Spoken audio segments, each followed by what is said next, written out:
ready for another one of these? Woo! This is what happens when no one else decides to speak. You get stuck talking to me for 45 minutes. Last time it was 2 hours. Want to start? We're going to have a lot of fun. I'll go ahead and crank the font up on this so that you guys can see that.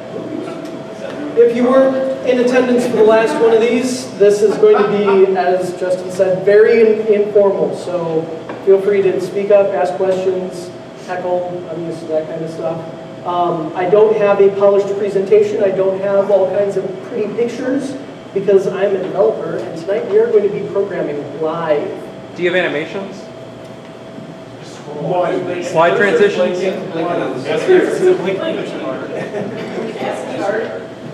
You know, next time I will go through the effort of making ASCII art just for you. But at the moment, no, we're just going to be working with code. The idea of these is to get you guys familiar with Python. If you were concerned that there was no way it was accessible to you, there's no possible way you could work with it, I want to alleviate all of those doubts because it's a very accessible language. You can do a lot with it. It's easy to learn. There's lots of resources, and it's filled with Monty Python jokes. So, you know, how can you go wrong with that? My name is Charles Yost, as you can read up on the screen. The second line is my Twitter handle. I'm very creative. It is Charles L. Yost. And I've got a GitHub link on there because we are going to be talking about code. And if I feel motivated tomorrow, I'll probably post whatever we come up with on GitHub. So Python Flask. Python is a programming language. Flask, as you will soon learn, is a way to do web apps in Python. Well, what does that mean to you guys? Maybe you need a dashboard. Maybe you need a ticketing system that's really customized. Who knows? I can't guess what you guys want to build with this, but if you need a web application and you need something simple to get started with, I highly recommend Flask. It's a Python module. It's pretty easy to get going with.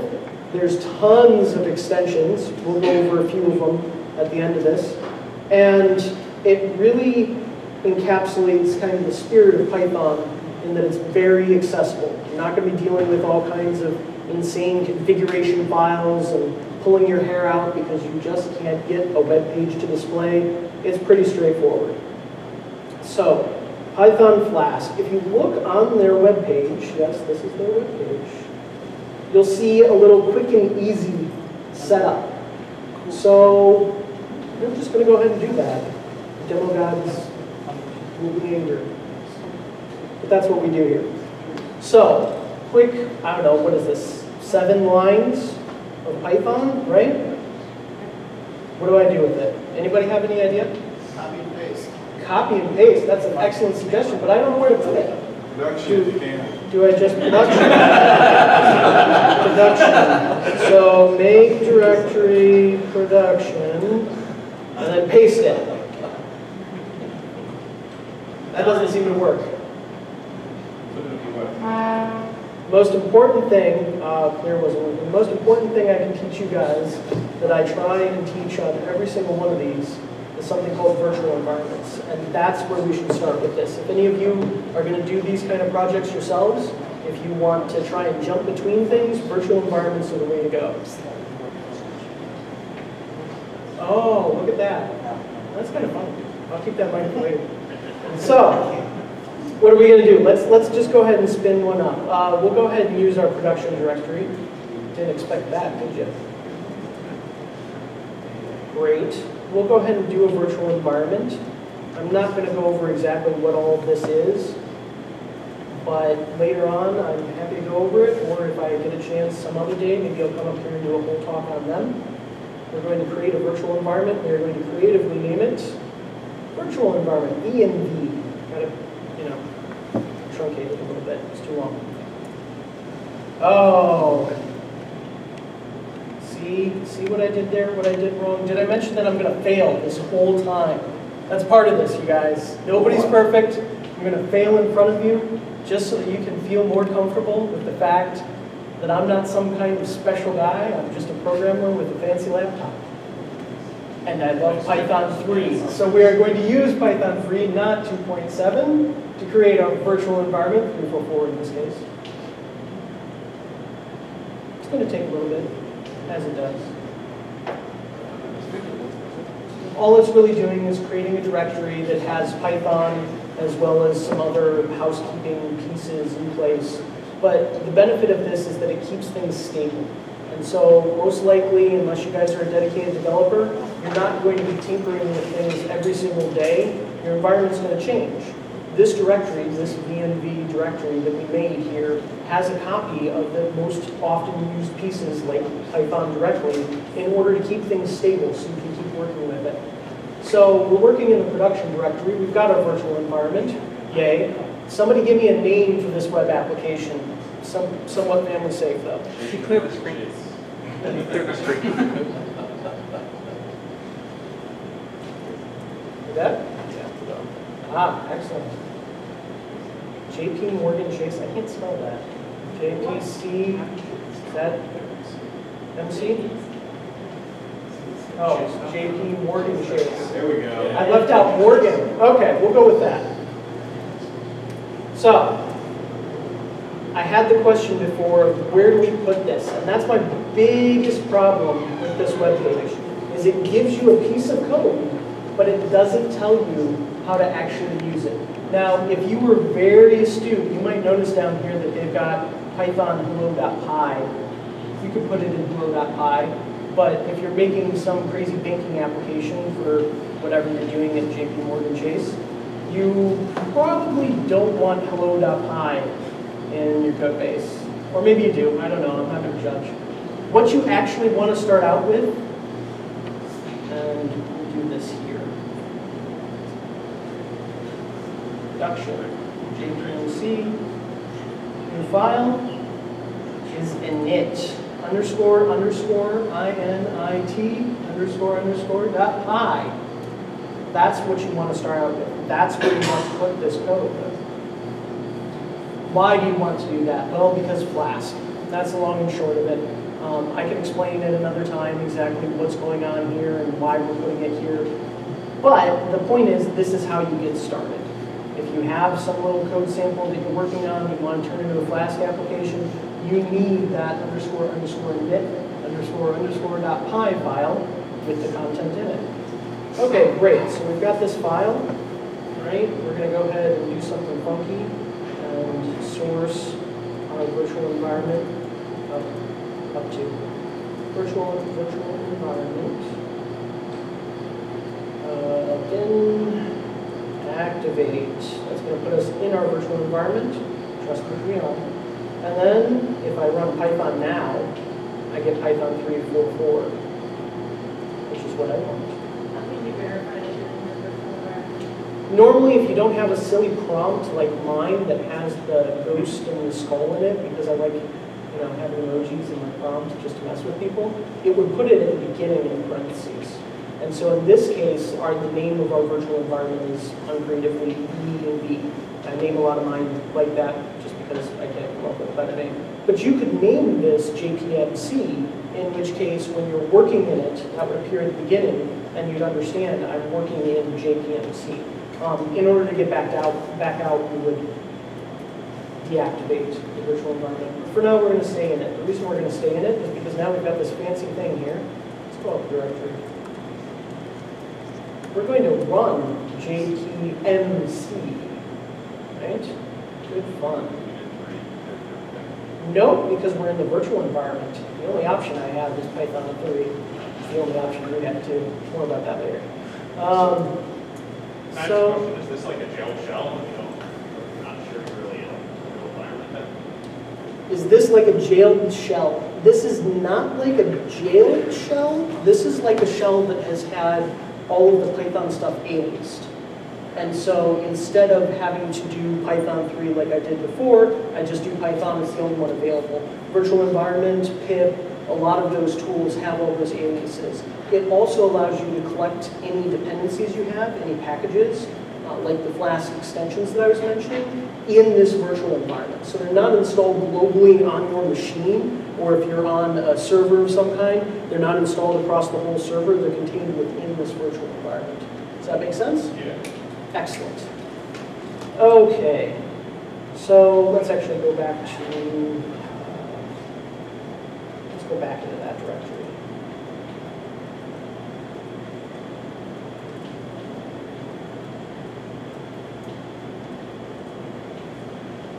No module named Flask. Anybody got any guesses?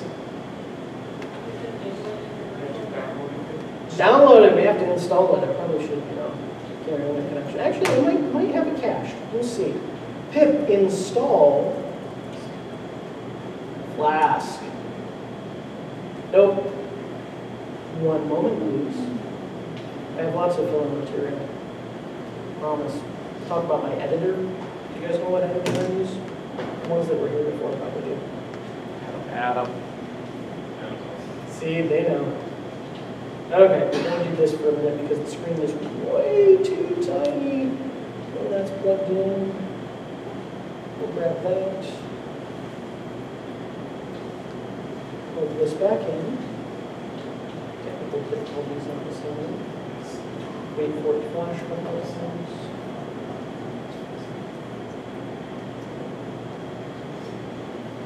There we go. Let's try it again.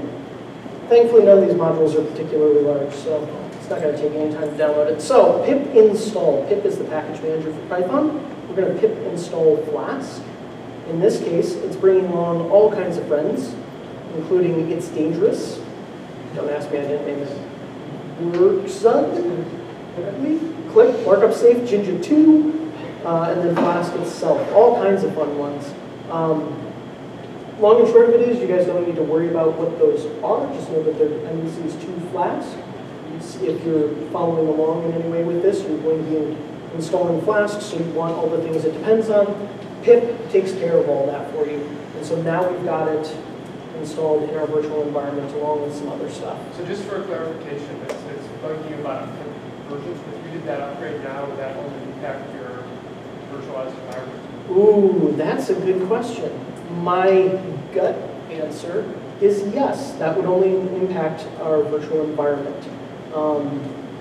There's some interesting twist to that, like the fact that even though this is our virtual environment, it's important to note that, as I mentioned before, it's not really a jailed shell. They're just aliases.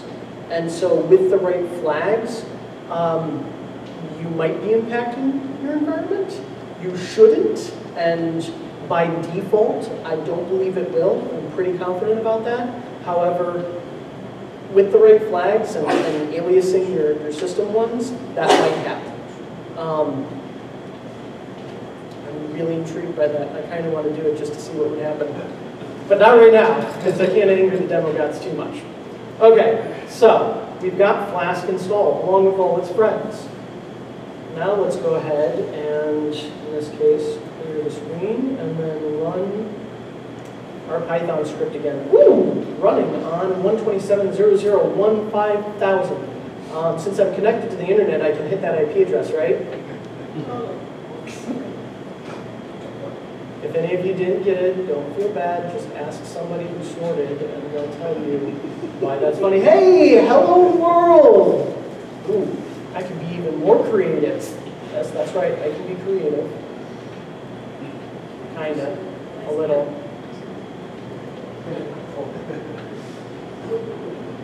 Oh, didn't work. Why not? That's right. Good catch. Hey, there we go. Hello, NEOISF. Whee! Okay, we're done, right? Create a web app.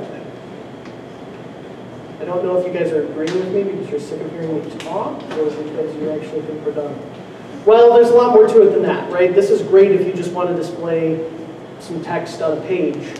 But most likely, if you're going after this pursuit and following along, you're probably trying to create an actual application that does something.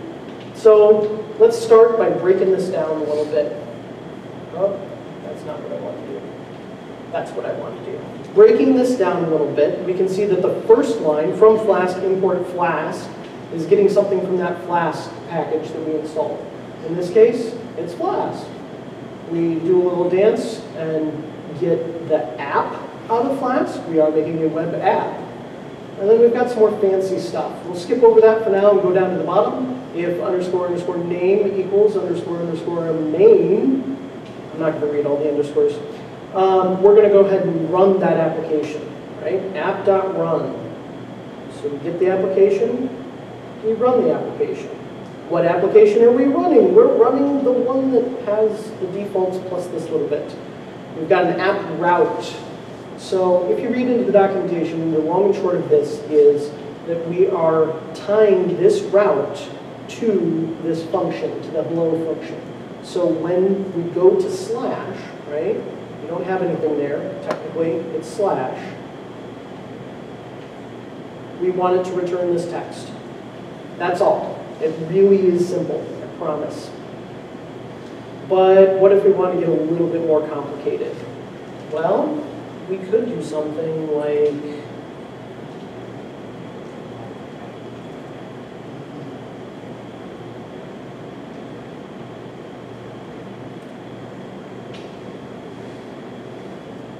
hey, 4. Yeah, I know, it's not that impressive. But the point here is that I don't actually have 4 there, right? I've got 2 plus 2, so we're getting further. We're getting a little bit closer to, further into the rabbit hole, a little bit closer to the idea that we can make this dynamic content, right? We're adding 2 numbers, comes out on the other side. We could actually make this anything that we want to. If you wanted to write a piece of functionality that obtained 2 and 2 being, I don't know, server 1 uptime, and then multiply that by 100 because maybe it's in decimal percentage. You could do that and display that on the page. Basically, everything starts from this point. You also can have multiple routes. So let's go back to our 2 plus 2. Let's give another route. I'm going to be creative, /A.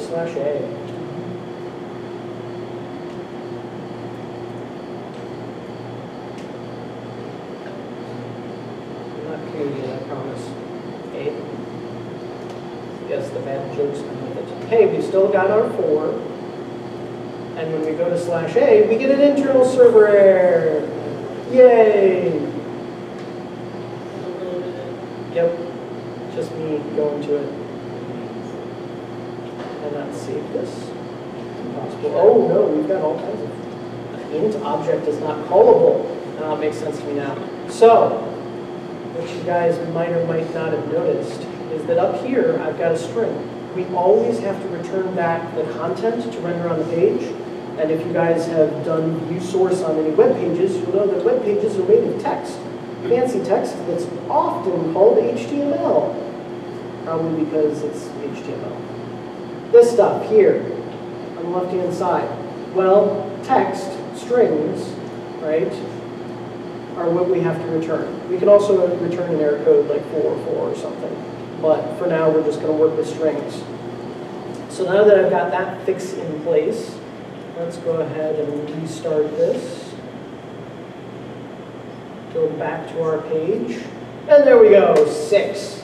So now we've got 2 different pages. I know you guys are underwhelmed, but that's kind of the point here, right? This isn't that complicated. You guys think you could handle this if you had to do it? I'm hoping that everybody's silently nodding in their heads yes. What about like full web pages? Full web pages? You want me to type out the whole thing? I mean, you just like dump HTML in between your... Like that? Yeah. I mean, you absolutely could.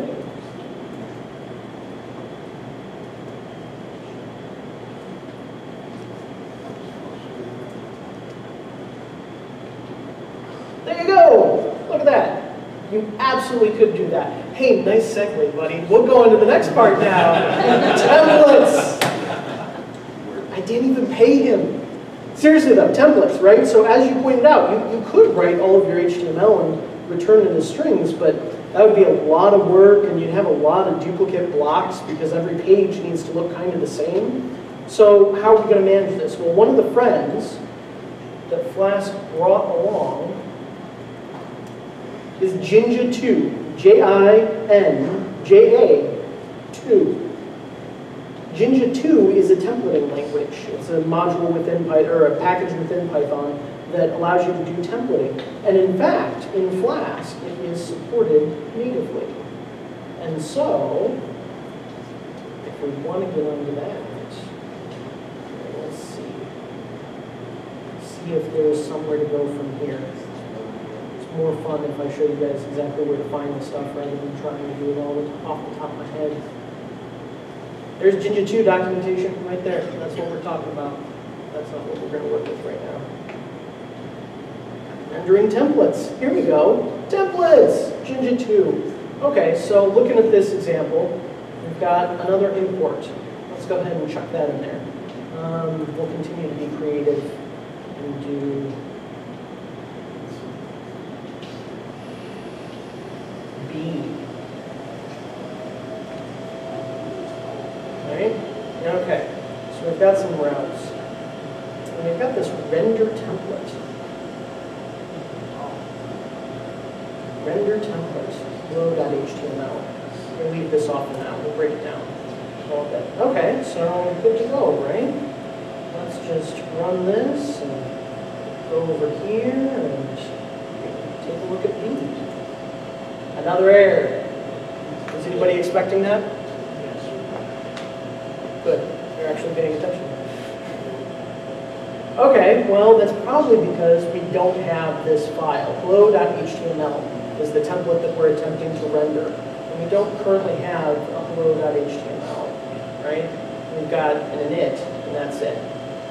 Well, I'm here to tell you that many a developer has not read this next line, and so has stopped here.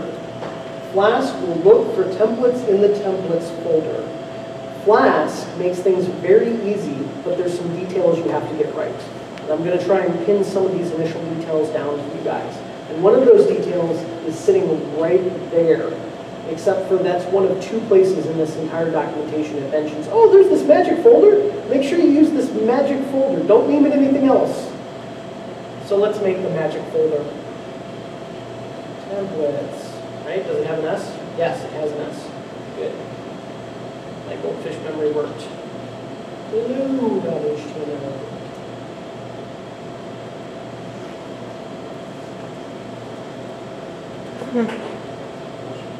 Let's see. It's been a while since I've written HTML from scratch. Let's see if I can get it right.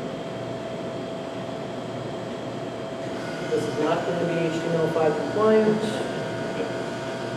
Sorry, not my good.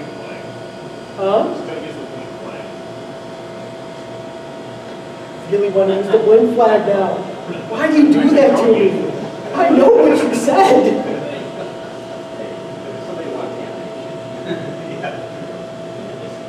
I mean,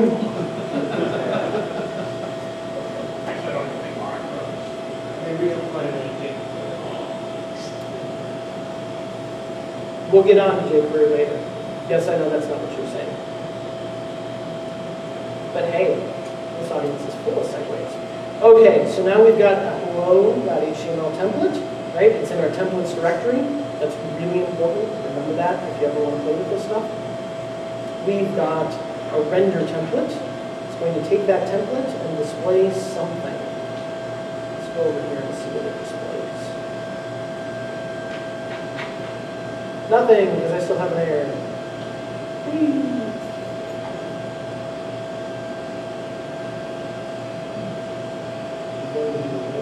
Yeah. Okay, let's see what the error says. Exception on /b. New function did not return a response. Isn't that fun?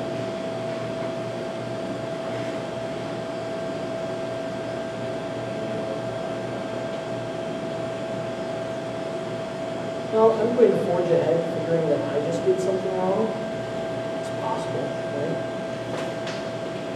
Am I in the right direction? Yes, I am in the right direction.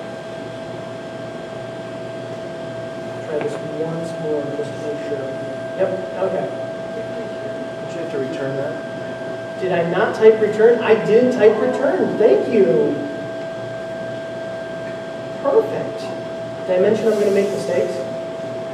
That'd be one of them.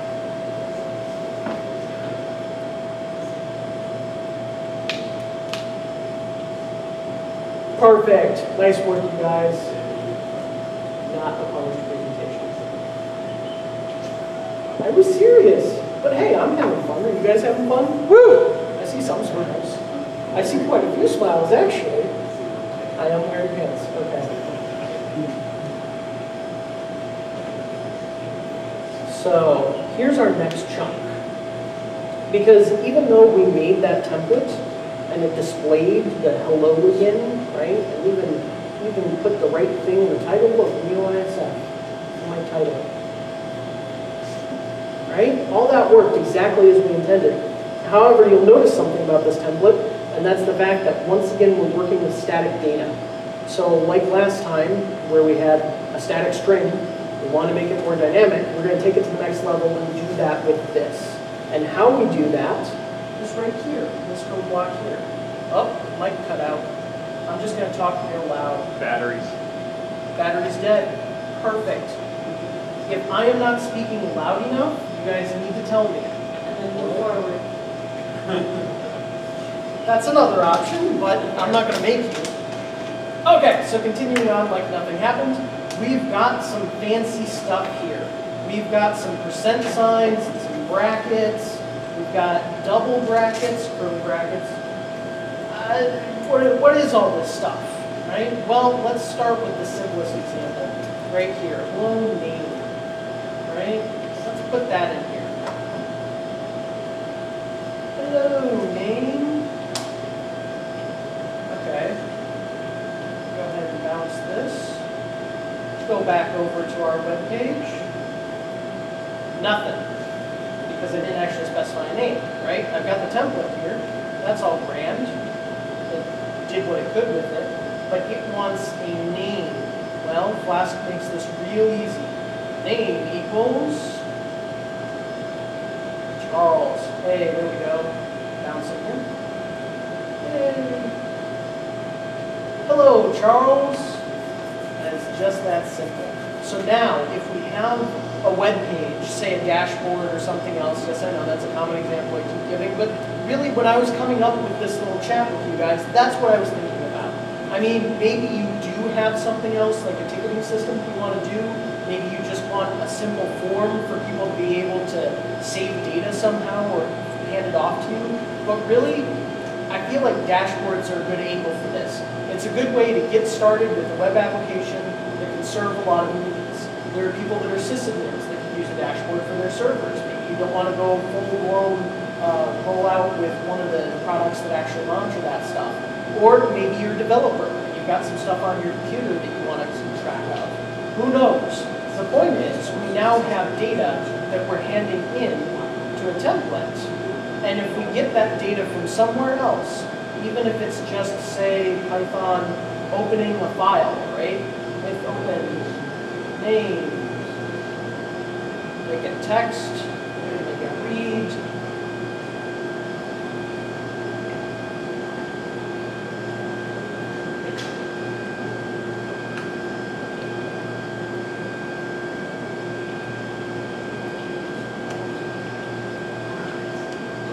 What am I doing here? I'm opening a file, right? This could easily be a CSV you get from something, or a log file of some kind, some craziness that's piped out of a whole bunch of commands in Linux. Anything you want to be. We can open up a file, we can read a line, and then we can output it to that web page.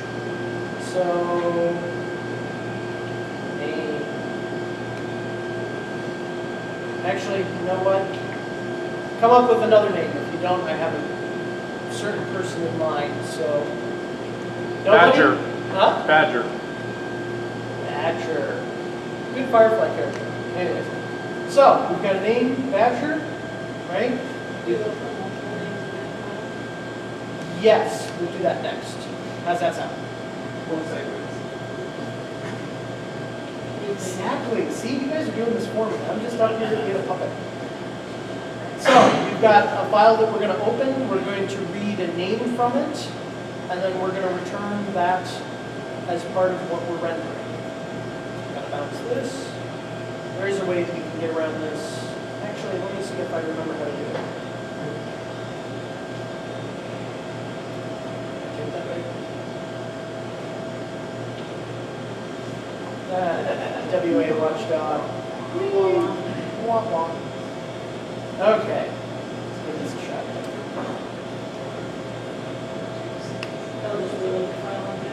That's the theory. We'll see if it works. Hello, Badger! Right? Come on, you guys aren't impressed at all? We read a file, we displayed it, thank you. I'll take it. I'll take it. All I'm saying is that in a few lines here, nothing too fancy, like we can get rid of all this other garbage, right? In, I don't know, we'll call it 10 lines because I can't count. We've read data from a file and displayed it on a web page. I mean, security-wise, this could be a little bit hinky, and you should be cautious about what you're randomly reading and displaying on a web page. But the idea is that anything that you can get into a file, you can put on a dashboard or on a web page. You can make it as fancy as you want to include graphics. This template that we have, right? This template could have all kinds of images in it. It could have multiple sections with different things that are read from different points in a file. It could, let's see if I can get fancy here. Let's see if there's,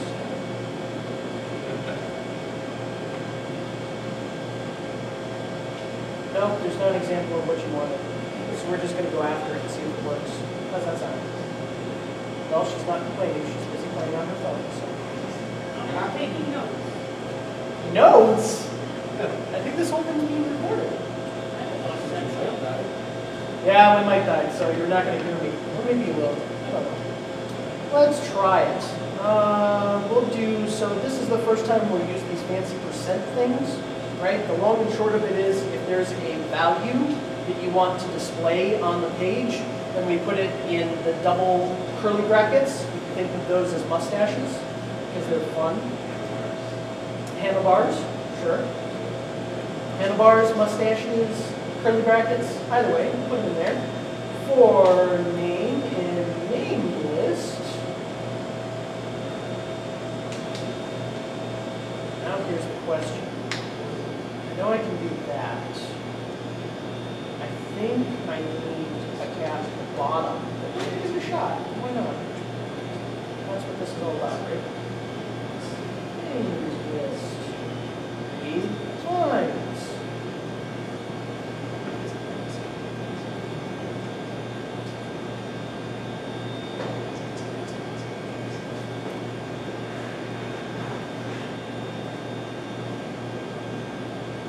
There we go. More names.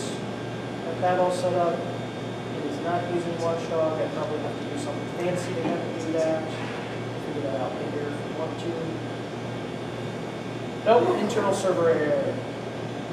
N4. See, I told you I'd get something else in there. Okay, so this is not straight Python. Something to note. This is the Jinja 2 templating language. And because of that, it told us we needed an N4. Much like a what for, but an N4. I know, right? There you go. How's that look? Is that what you wanted? No.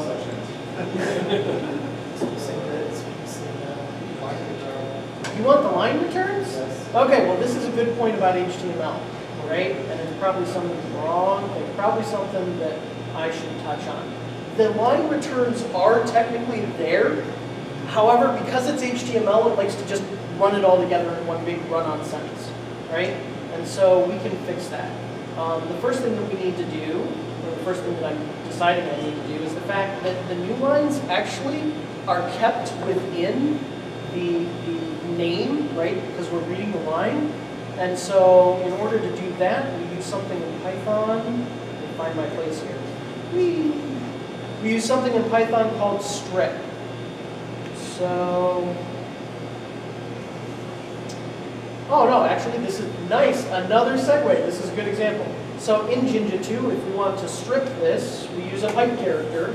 and we say strip, and that should get rid of new lines. So hello main, pipe it to strip. Internal server. What did I do this time? No filter name strip. Is it trim? Did I mention this in Probably not. There we go. So now we got rid of those new lines, but we have other new lines that we're trying to preserve, and it's just running them together. And so in order to fix this other set of new lines, we probably want to wrap this in something. In this case, I'm just going to wrap it in a div. You'll notice that, what did I do wrong? That. You'll notice that in the middle of this is the content that we're actually using for our template tag, and I can just randomly put that in anywhere.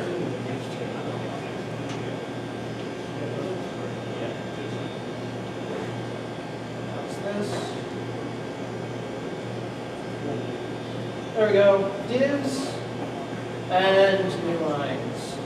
So that's the way you would do that, but that's just an HTML fix.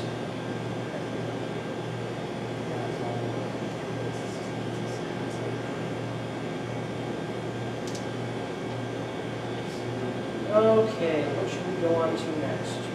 We talked about, we should talk about the static directory. That's what we should do next. So we've got this fancy templates directory over here, right? And I mentioned that that was one of several special things that you have to do. One of the special things is the __ knit. Another special thing is the templates. Another one is static. And so if you want static things like images, I did not want a file. That was silly. If you want static things like images, you make a static directory and put them inside of there. And that's where Flask will serve them from. We can probably, I've got images, so we can put that there, although I don't want to. Let's see if we got it. No, okay, that's all right. Anybody know about this trick? Mac users? If not, it's really nice. It opens up a Finder window just to where you are.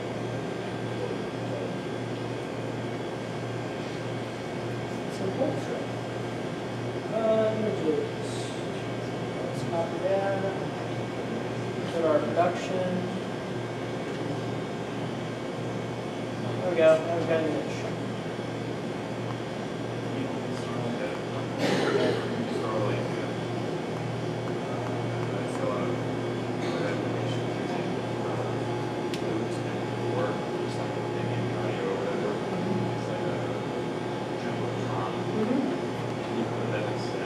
Yes, because it's static content in the sense that it's not rendered, that it's not a template or something that's transformed, that's where it would go. Good question. If I had swag to hand out, I'd give you something. I don't think I'm sorry. Let's see if I can get this one right. Image, source.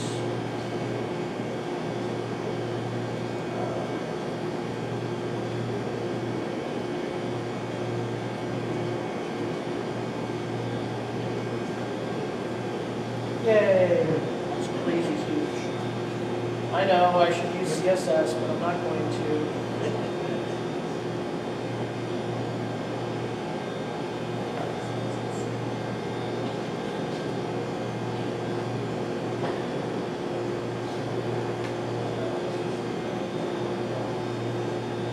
Oh man, that's almost worse.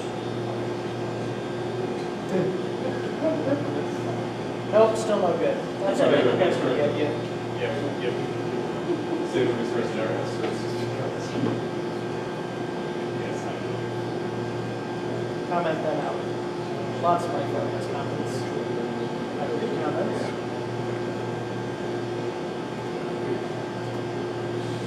There we go. Back to it. Badger, Becky, Heather, Bob. So that's something important to know when you're reading through the documentation. If you have static, what are called assets, you want to put them in the static directory. What have we got next? Templates, we already covered that due to our wonderful segue. Views module. Okay, now we're getting a little bit deeper into development territory. You guys can call yourself developers if you get to this point. Not because I have any authority to tell you to do that, just because it's fun. Use.py. Okay, I did make a folder.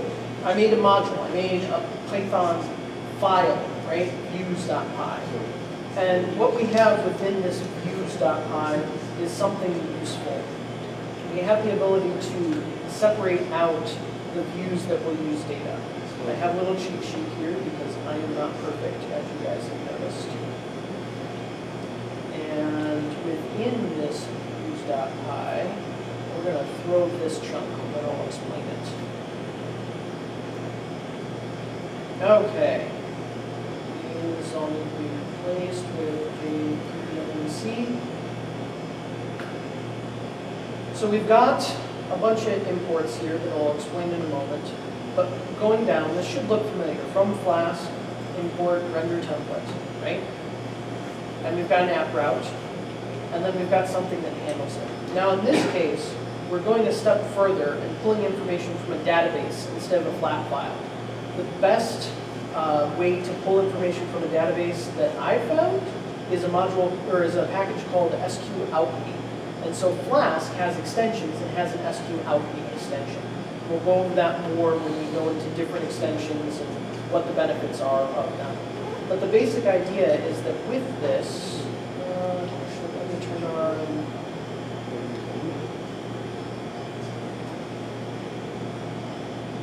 software.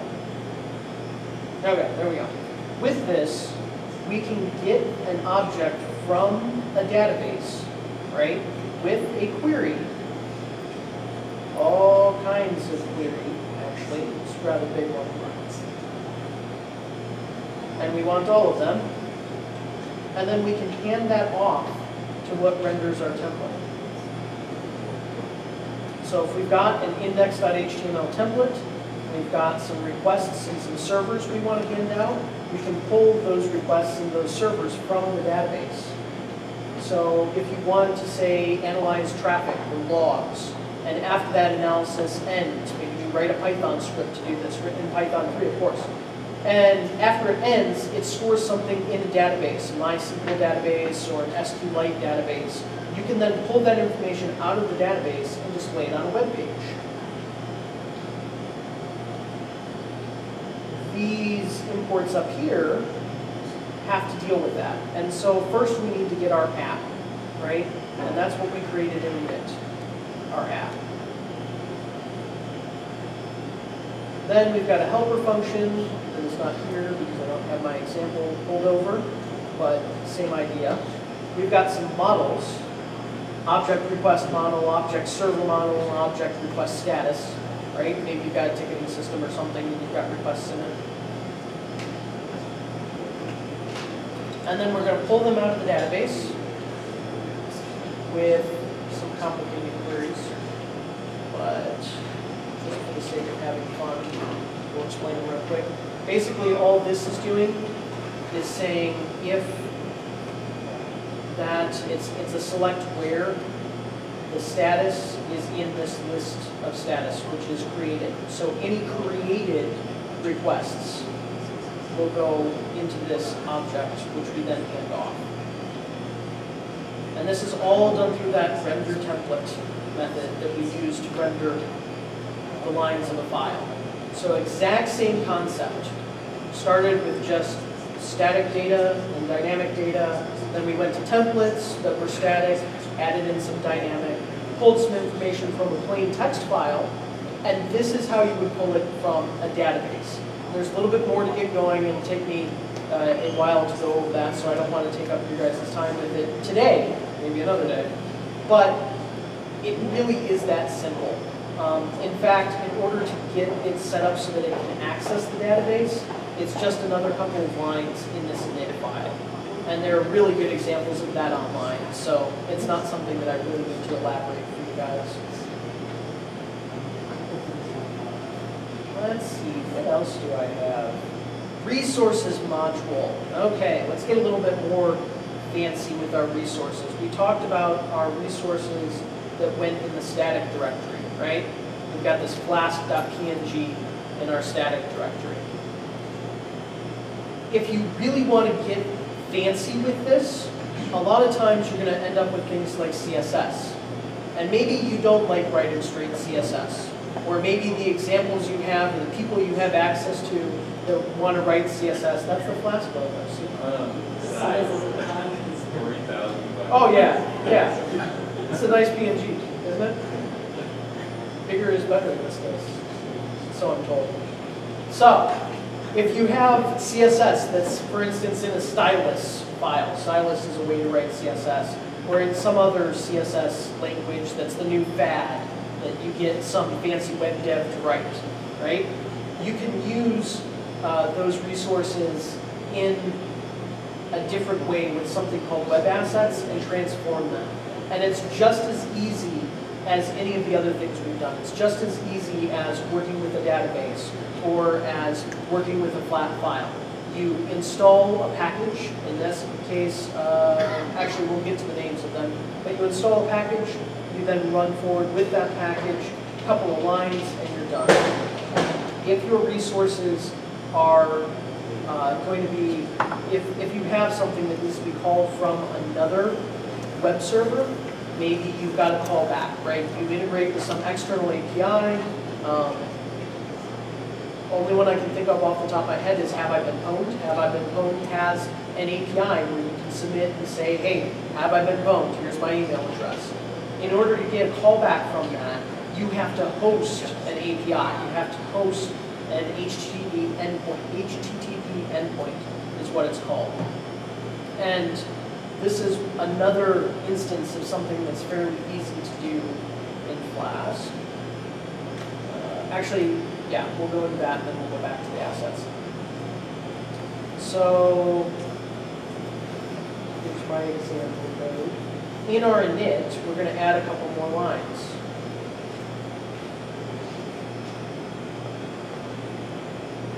Do it after our app, before our record template. Turn on soft wrap so you guys can actually see this. We've got our views, we've got our models. Models are just the objects we want to get from the database, right? We're going to then have a resource, an API resource. And this means that something can call asking for some object with some integer. And that's all you actually need to do.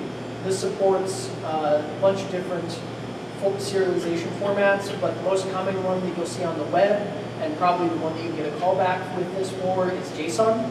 And so if somebody wants to be able to submit JSON to you in any way, shape, or form, or if you're working on this at home and you're trying to build a dashboard to your home, a lot of your Internet of Things devices will have a JSON API.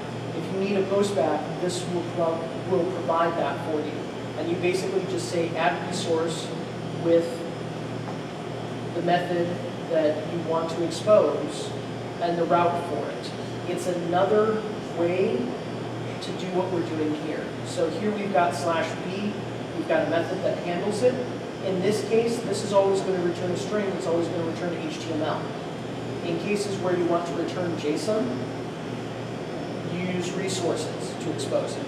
But it's the exact same thing. This is our method, this is our route. A little bit more complex and more creative than /b.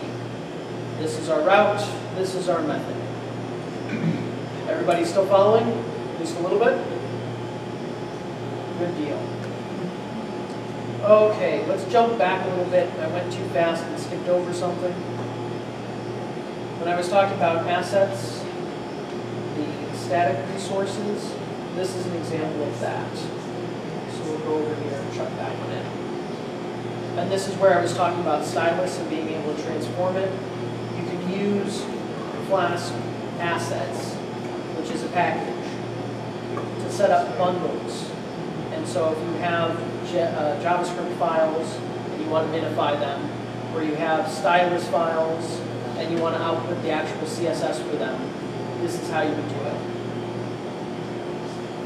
Down at the bottom, we end up registering that, and that's something that we can use in our templates to get the global CSS. Pretty straightforward. Again, one of those things that you might not need, but as you get more and more fancy, you'll end up pulling in multiple JavaScript libraries. You can actually do a whole bunch of these together and bundle them into one. makes it a little bit easier to deal with. And you might get fancy enough to start messing with CSS. Like I said, maybe you con somebody that knows how to write CSS in one form or another into working up something for you. If they hand you something that's not straight CSS, you can put it in here. If they hand you multiple CSS files, then you can bundle those together as well.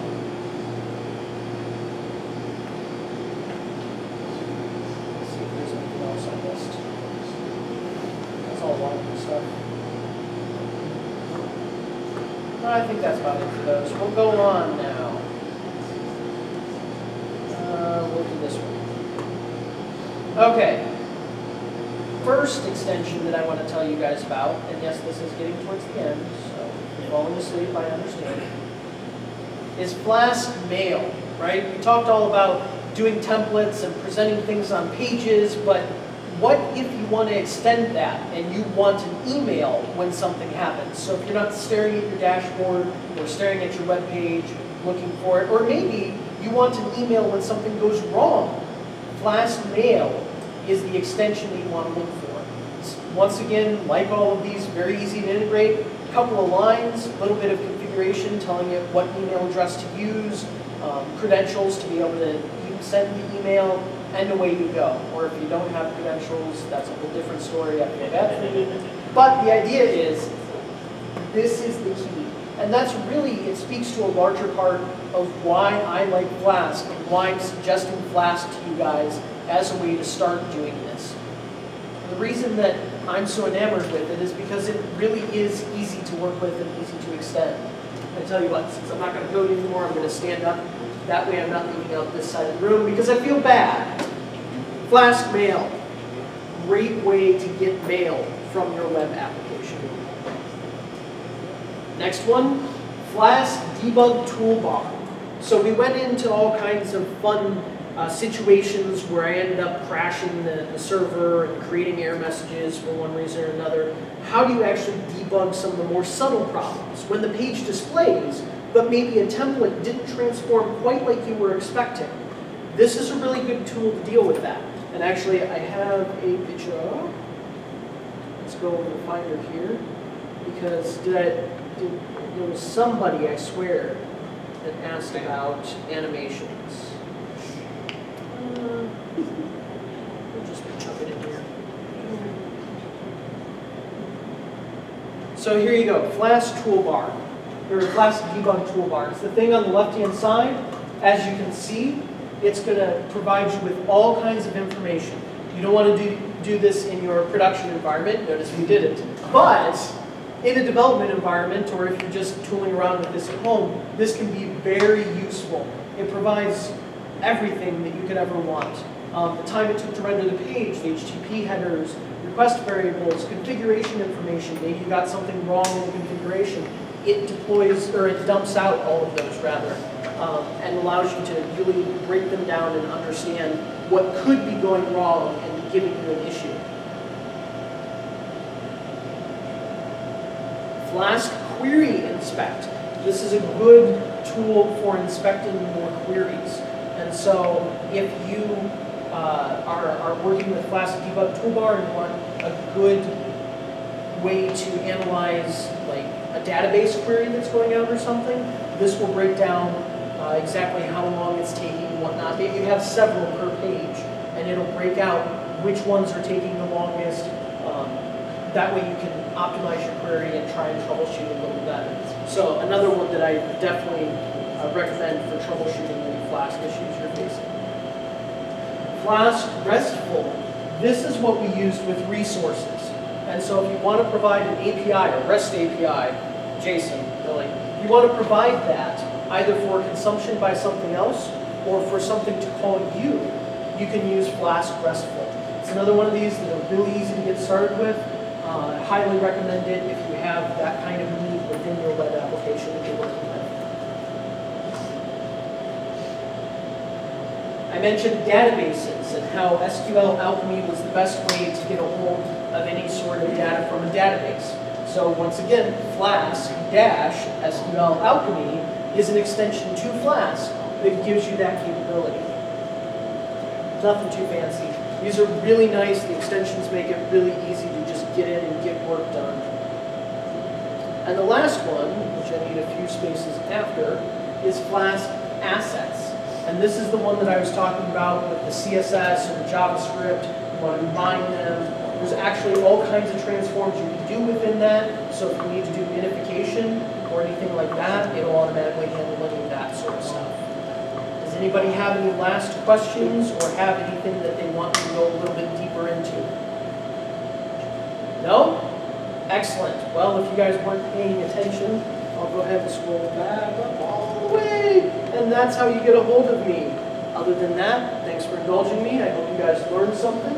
I hope that getting a web application stood up doesn't seem so mysterious and something that you guys think you can handle, because really there's a lot of power that you can access with Python and Flask for tiny web applications or even bigger ones.